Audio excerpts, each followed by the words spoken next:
तो स्वागत है आपका हॉलीवुड मसाला में। ये कहानी आपको अंदर तक झकझोर देगी, क्योंकि कभी कभी दोस्ती ऐसी परिस्थिति में भी हो जाती है जहां हम सोच भी नहीं सकते। लेकिन सोचिए, जब दोस्ती का अंत इतना दर्दनाक हो कि जिसकी किसी ने कल्पना भी ना की हो, तो क्या होगा। तो आगे बढ़ने से पहले हमारे प्यारे दोस्तों को उनके प्यारे से कमेंट के लिए धन्यवाद। कहानी की शुरुआत ब्रूनो नाम के एक छोटे से जर्मन लड़के से होती है। ये बात उस वक्त की है जब वर्ल्ड वॉर 2 चल रहा था। ब्रूनो सिर्फ 8 साल का है और उसकी उम्र के हिसाब से वो काफी समझदार भी है। उसे एडवेंचर पसंद है और उसके दिमाग में हमेशा कुछ नया करने का ख्याल चलता रहता है। ब्रूनो के पिता नाजी सेना के उच्च पद पर ऑफिसर हैं और हाल ही में उन्हें प्रमोशन मिला है। इस प्रमोशन के कारण अब पूरे परिवार को बर्लिन छोड़कर पोलैंड जाना है। ब्रूनो को यह घर छोड़ना ज्यादा पसंद नहीं आता, क्योंकि उसे अपने पुराने दोस्तों को छोड़ना बिल्कुल अच्छा नहीं लगता। उसके पिताजी उसे समझाते हैं कि देश की सेवा करना सबसे ज्यादा जरूरी है और जब भी देश को हमारी जरूरत हो तो हमें पीछे नहीं हटना चाहिए। राल्फ की इस बात ने ब्रूनो को थोड़ा समझा लिया। राल्फ की पत्नी का नाम एल्सा है और उनकी बेटी का नाम ग्रेटल है। पूरा परिवार पोलैंड शिफ्ट हो जाता है, जहाँ राल्फ को एक कंसंट्रेशन कैंप का हेड बनाया जाता है। वर्ल्ड वॉर 2 के दौरान हिटलर ने कई कंसंट्रेशन कैंप बनवाए थे, जहां यहूदियों को बंदी बनाकर रखा जाता था और उनकी हत्या की जाती थी। कहा जाता है कि करीब 60 लाख यहूदियों को मार दिया गया था। ये कैंप बहुत ही खतरनाक थे और उनमें सबसे बड़ा और डरावना कैंप पोलैंड का कंसंट्रेशन कैंप था। रिपोर्ट्स के मुताबिक लाखों में यहूदी मारे गए थे और ये तो सिर्फ सरकारी आंकड़े हैं जो आम लोगों को बताए गए हैं, लेकिन असलियत में मारे गए लोगों की संख्या कोई नहीं जानता। एक दिन ब्रूनो अपनी खिड़की से बाहर देखता है और उसे दूर एक फार्म नजर आता है, जहाँ सभी लोग स्ट्राइप वाले पजामे पहने हुए थे। उसे बड़ा अजीब लगा था कि आखिर ये फार्म के लोग ऐसे कपड़े क्यों पहन रहे हैं। असल में वो जगह कंसंट्रेशन कैंप थी, लेकिन ब्रूनो उसे एक फार्म समझ रहा था। जब उसने इस बारे में अपने पिता से पूछा तो उसके पिता ने उसे बताया कि वहाँ कोई इंसान नहीं रहता और जो लोग वहाँ हैं वे इंसान कहलाने के लायक नहीं है। ये बात ब्रूनो को समझ नहीं आई, लेकिन उसने ज्यादा सवाल नहीं किया। ब्रूनो के घर में एक बुजुर्ग आदमी भी काम करता था, जिसका नाम पावेल था।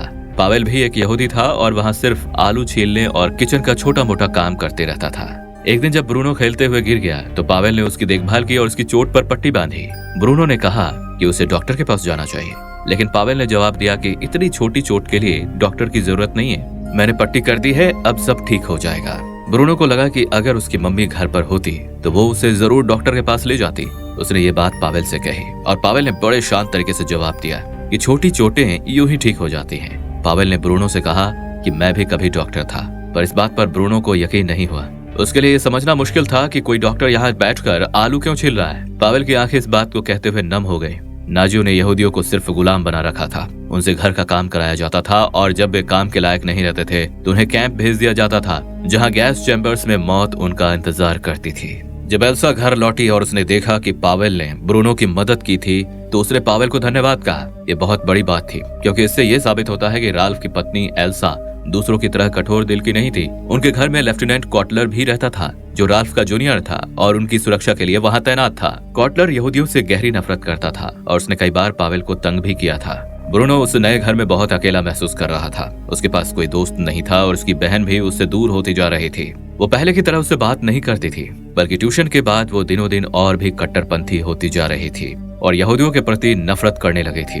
उन्हें पढ़ाई में यही सिखाया जा रहा था कि 1914 की जंग और उसके बाद की परेशानियों का कारण सिर्फ यहूदी ही हैं। एक दिन ब्रूनो चुपचाप पीछे के दरवाजे से बाहर निकल जाता है और सीधे कंस्ट्रक्शन कैंप तक पहुंच जाता है, जहां ब्रूनो की मुलाकात एक बच्चे से होती है जिसका नाम शमूल था। शमूल उससे बात करता है और उसे बताता है हमें यहाँ पर बहुत काम करना पड़ता है। तब ब्रूनो उससे पूछता है तुम्हें अंदर कैसा लगता है। तब शमूल ने कहा अंदर कुछ भी अच्छा नहीं है। फिर ब्रूनो कहता है तो फिर तुम बाहर क्यों नहीं आ सकते और तुमने ऐसे कपड़े क्यों पहने हैं। शमूल ने उत्तर दिया हमें बाहर आने की इजाजत नहीं है और मिलिट्री वाले हमारे कपड़े ले गए। ब्रूनो ने बड़े गर्व से कहा मेरे पिताजी भी मिलिट्री ऑफिसर हैं, लेकिन वो ऐसे ऑफिसर नहीं है कि किसी के कपड़े ले जाए। तभी कैंप में शायरन बजने लगा और शमूल को वापस जाना पड़ा। अब ब्रूनो को नया दोस्त मिल गया था, जिसके बाद से अब वो रोज उससे मिलने जाता। जैसे जैसे वक्त बीतने लगा ब्रूनो ने देखा कि शमूल कमजोर होता जा रहा है, इसलिए उसने शमूल के लिए खाना चुराकर लाना शुरू कर दिया। एक दिन जब राल्फ के बर्थडे सेलिब्रेशन की तैयारी चल रही थी तब ब्रूनो किचन में गया, जहाँ शमूल ग्लासेस साफ कर रहा था। ब्रूनो ने उसे कुछ खाने के लिए दिया, लेकिन तभी लेफ्टिनेंट कॉटलर वहाँ आ गया और उसने शमूल को खाते हुए देख लिया। कोटलर, जो यहूदियों से बहुत नफरत करता था, इन दोनों को साथ में देखकर और भड़क गया। कोटलर चिल्लाते हुए बोला क्या तुमने यहाँ चोरी की है। शमूल ने कहा ब्रूनो ने मुझे खाना दिया है। इस पर ब्रूनो बहुत डर गया। जब लेफ्टिनेंट ने पूछा क्या ये सच है तो ब्रूनो ने कहा मैं इसे जानता तक नहीं हूँ, मैंने इसे आज पहली बार देखा है। लेफ्टिनेंट ने ब्रूनो को वहां से ले जाने का आदेश दिया और जाते जाते शमूल को वहीं रुकने के लिए कहा। ब्रूनो खुद पर बहुत गुस्सा था। किचन में जो कुछ भी हुआ था उसके लिए उसे गहरा पछतावा था। वो कई दिन तक लगातार कैंप गया लेकिन उसे शमूल नहीं मिला।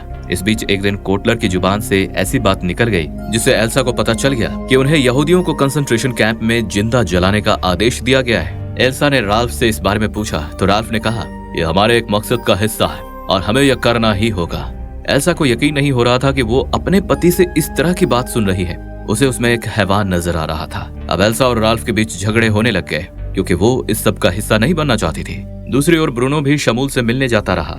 एक दिन उसे शमूल मिला लेकिन उसके चेहरे पर गहरे जख्म थे। इस बार ब्रूनो समझ गया कि उसके पापा और बाकी मिलिट्री वाले अच्छे लोग नहीं हैं। पहले वो अपने पिता पर गर्व करता था लेकिन अब ब्रूनो को नफरत होने लग गई थी। शमूल ब्रूनो से नाराज था लेकिन जब ब्रूनो ने माफी मांगी और कहा, मैं हर रोज तुम्हारे लिए यहाँ आया था, उस दिन मैं डर गया था इसलिए मैंने झूठ बोला, लेकिन अब मैं फिर ऐसा नहीं करूंगा, तब शमूल ने उसे भी माफ कर दिया। रात को उनके घर में ग्रैंडपा भी आए हुए थे और सभी लोग डिनर कर रहे थे। तभी किसी ने कोटलर से उसके पिता के बारे में पूछा। उसने साफ साफ कुछ नहीं बताया पर उसकी बातों से यह जाहिर था कि उसके पिता अब जर्मनी में नहीं है। युद्ध के नियमों के अनुसार कोटलर के पिता को देशद्रोही माना गया था क्योंकि वो युद्ध के समय देश छोड़कर चले गए थे। इस बात को छुपाने के लिए कोटलर को सजा दी गई और उसे फ्रंट लाइन पर भेज दिया गया। दूसरी तरफ एल्सा ने राल्फ को यह बात मनवा ली थी कि बच्चों को वापस बर्लिन भेज देना चाहिए। जब राल्फ ने यह बात बच्चों को बताई तो ग्रेटल, जो पहले यहाँ बहुत खुश थी, अब यहाँ से जाना चाहती थी, जबकि ब्रूनो, जो कभी यहाँ नहीं आना चाहता था, अब यहाँ से जाना ही नहीं चाहता है। लेकिन अब उन्हें जाना होगा। ब्रूनो अगले दिन शमूल से मिलने गया और कहा, मेरे पास एक बुरी खबर है। शमूल ने भी अपनी चिंता जताते हुए कहा, मेरे पास भी कुछ कहने को है और ये भी कोई अच्छी खबर नहीं है। ब्रूनो ने शमूल से कहा, अब हम शायद कभी नहीं मिल सकेंगे क्योंकि मैं वापस जा रहा हूँ। ये सुनकर शमूल उदास हो गया। उसने बताया कि उसके पिता सुबह से लापता है और वो कहीं भी मिल नहीं रहे। ब्रूनो ने तुरंत कहा, मैं तुम्हारे पिता को ढूंढने में तुम्हारी मदद करूंगा। ब्रूनो देर न करते हुए अंदर घुसने का रास्ता भी सोच लिया था लेकिन उसके पास गड्ढा खोदने के लिए कोई औजार नहीं था। इसलिए उसने शमूल से कहा, कल तुम मेरे लिए इस तरह का पजामा लेकर आना और मैं तुम्हारे लिए एक बड़ा सैंडविच लेकर आऊंगा। अगले दिन जब ब्रूनो के घर वालों की बर्लिन लौटने की तैयारी हो रही थी, ब्रूनो चुपके से सैंडविच अपने निक्कर में छिपा लेता है और शमूल से मिलने चला जाता है। शमूल भी उसके लिए पजामा लेकर तैयार था, जिसके बाद ब्रूनो ने अपने कपड़े बदलकर गड्ढा खोदा और कैंप के अंदर चला गया। उसने पहले सोचा कि कैंप के अंदर हालात ठीक होंगे क्योंकि उसने टीवी पर देखा था कि ये जगह काफी सुविधाओं वाली है और यहाँ कई एक्टिविटीज होती हैं, मगर असलियत तो कुछ और ही थी। कैंप का भयानक दृश्य देखकर ब्रूनो सहम गया। ब्रूनो ने घबराते हुए शमूल से कहा, मुझे अब चलना चाहिए, लेकिन शमूल ने उसे रोका और कहा, हमने अभी तक मेरे पिता को नहीं ढूंढा है। दोनों मिलकर शमूल के पिता को ढूंढने लगे। तभी गार्ड्स आ गए और सभी कैदियों को अपने साथ ले जाने लगे। उसी समय तेज बारिश शुरू हो गई थी। दूसरी तरफ घर पर एल्सा ने देखा कि ब्रूनो गार्डन में नहीं है और ये देखकर वो घबरा गई और राल्फ को ये बात बताई। अब पूरा परिवार ब्रूनो की तलाश में लग गया। उन्हें फेंस के पास से ब्रूनो के कपड़े मिले। ये देखकर एल्सा फूट फूट कर रोने लगी। राल्फ ने तुरंत दरवाजा खुलवाया। दूसरी ओर ब्रूनो और शमूल कई अन्य लोगों के साथ एक छोटी सी बंद जगह में फंसे हुए थे। गार्ड्स ने सभी से उनके कपड़े उतारने को कहा। ब्रूनो ने शमूल का हाथ थामते हुए कहा, हम हमेशा बेस्ट फ्रेंड रहेंगे। ये आखिरी शब्द थे जो ब्रूनो ने कहे थे और अब उनको उस भयानक मौत के चैम्बर में डाल दिया जाता है। राल्फ को समझ में आ गया था कि हमारे आज के कर्म ही कल का भविष्य बनाते हैं। और इसी के साथ हमारी कहानी यहीं पे समाप्त होती है। अगर आपको यह कहानी पसंद आई हो तो इसे लाइक करें और चैनल को सब्सक्राइब जरूर करें। मिलते हैं अगली एक और शानदार कहानी में। तब तक के लिए धन्यवाद।